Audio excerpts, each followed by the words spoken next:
er det blevet tid til at kåre årets pibemand igen. Og traditionen tro, så skal jeg jo lige sige et eller andet om ham, så I sådan kan sidde og blive spændte og gætte med på, hvem det eventuelt kunne være. Årets pibemand favner vidt og bredt. På den ene side er han frontfigur i et af landets mest subversive orkestre. Et orkester, der i sin tid brillerede med at udsende en plade med den skønne og aldeles politisk ukorrekte titel Piksvingeri og Nærleje. På den anden side optræder han ubesværet som bidragyder til den bog om hensigtsmæssig og opbyggelig adfærd, som klimaminister Connie Hedegaard og hendes ministerium netop har udsendt. Der er altså tale om en kunstner, en forfatter. Blandt de efterhånden mange romaner, noveller og digte, som årets pibemand har frembragt, er der også et hyldestdigt til piben. Jeg har oplevet årets pibemand læse digtet op klart og tydeligt med piben kendt vindende i mundvinen. Ret imponerende. Måske skulle man overveje at få årets pibemand til at give et lille udtalekursus i Nordisk Tobakskollegium. Mange af vores medlemmer er så dedikerede piberygere, at de insisterer på aldrig at tage piben ud af munden. Og de fleste af os har vel overværet eller ligefrem deltaget i en af de her samtaler.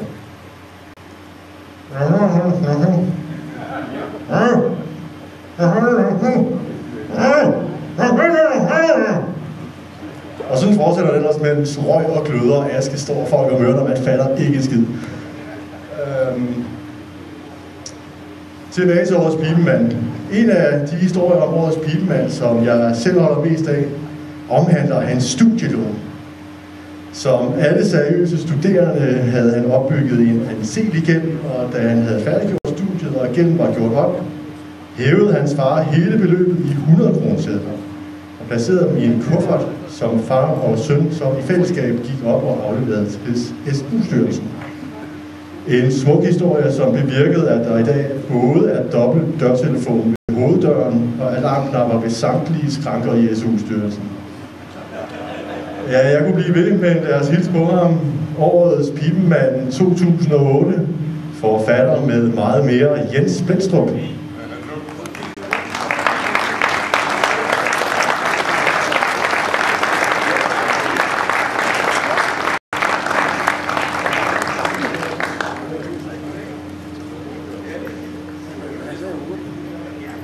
Ja, så har vi den mere seriøse del, som er henvendt til årets pibemand.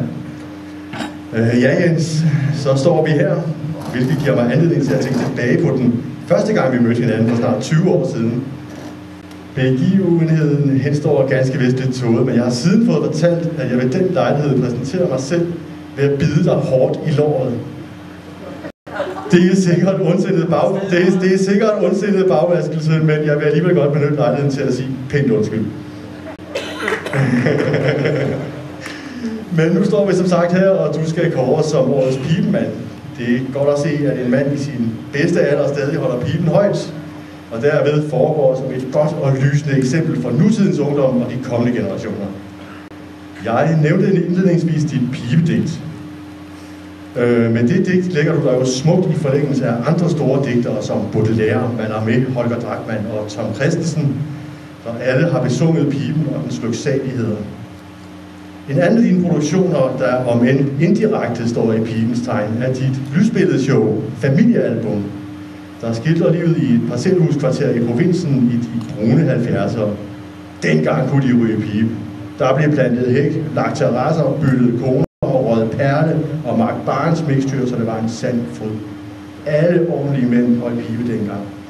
Og rygtet om, at der var set en 3B op i Brugsen, kunne holde mændene kollektivt søvnløse, indtil en eller anden asocial sløvel købte vidunderligt for næsen af alle de andre, der netop havde udtalt en sindrig finansieringsmodel midt i alle panteperioden.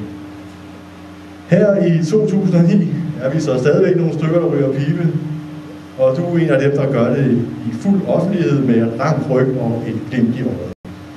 Derfor kårer jeg dig hermed til årets pibemand 2008. Hallo! Han er blevet årets pibemand for det år, der er gået, fordi han har opført sig så ualmindelig pibologisk korrekt i år 2008. Okay?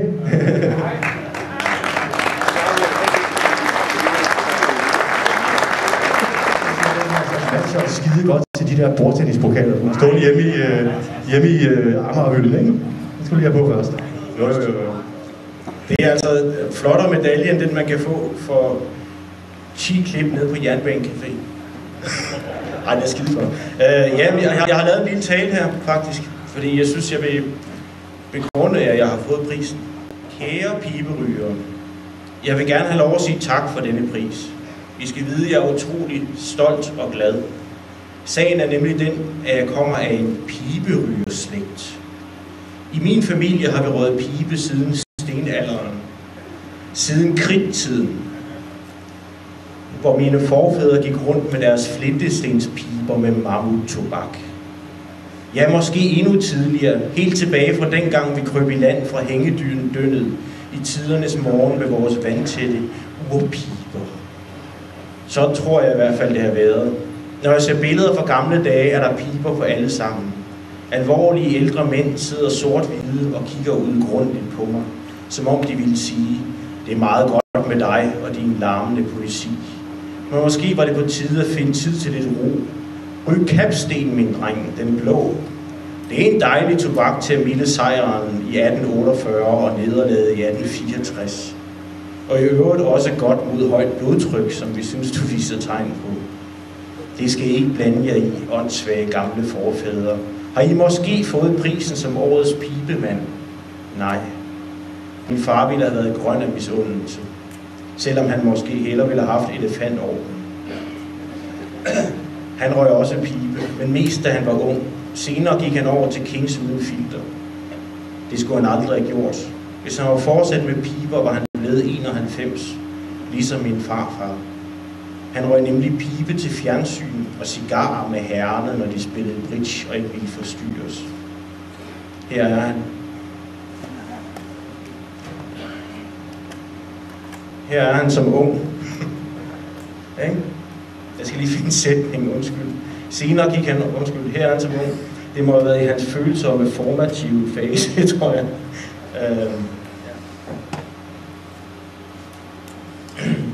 Han havde en pibe til hver lejlighed, særligt til tv-programmet om aftenen, når han sad i Præstø og så DR1 og Tyskland, med futterne op på en skammel og tobaksbordet inden for rækkevidde. Han havde en særlig tv-avis-pibe, som var ganske kort med læder på hovedet. Det passede nogenlunde til nyhederne. Han var absolut mest til dem med lige skaft. Når der var dansk folkekomedie, lagde jeg mærke til, at han røg langpibe. Min far kunne ikke forstå, at han røg det gamle skidt, men det passede godt til min farfar. Så sad han der og pulsede til Dirch Passers hoppen rundt i vestens skrabbetræne. Det tror jeg både filmen og min farfar havde godt af. I hvert fald klædte indianerne, der blev spillet af Ove Sprogøe og Louis Mirenar, at der var ekstra krudtrøg. Jeg tror nok ikke, han havde en mærskungspibe. Det er, så vidt jeg ved, den første i min familie, der har. Det hjælper med at holde mit hoved nede og i vatter. Den egner sig fortrinligt til, når jeg har skrevet en novelle eller et par kapitler i en roman. Jeg er nemlig nødt til at gøre mig fortjent til at ryge. Ellers må jeg ikke ryge pibe. Det skal helst være lidt forbudt. Jeg har fået min kone til at nægte mig at ryge i mit køkken. Jeg har fået hende til at se strengt på mig og sige, gå op på dit herreværelse og luk døren og ryge. Til eventuelt din centraler, undskyld. Gå op på dit herreværelse og luk døren og ryge. Tænd eventuelt din pladespiller og drik en whiskysjus. Kan du så komme afsted med dig? Måske var det også derfor, jeg startede med at ryge, efter jeg havde læst Kim-bøgerne. Der ryger de jo mest pibe i deres hule, mens de prøver at finde ud af, hvem der står bag tyverierne i Gilleleje Grandplantage. Det er jo det, jeg mener. Der er noget magisk over piberygning. Det kan jeg godt lide. Særligt i den her tid, hvor man nærmest skal komme i fængsel for at kigge på et billede af en, der ryger. Jeg har tilladt mig at skrive jeres fine motto lidt om. If your blood pressure starts ticking, and you want to be naughty, but nice to your neighbor, fru Hansen, relax with your pipe and your red Orlik. Personligt foretrækker jeg den med whisky-tobak, den er runder. Ja, endnu en gang tak for prisen.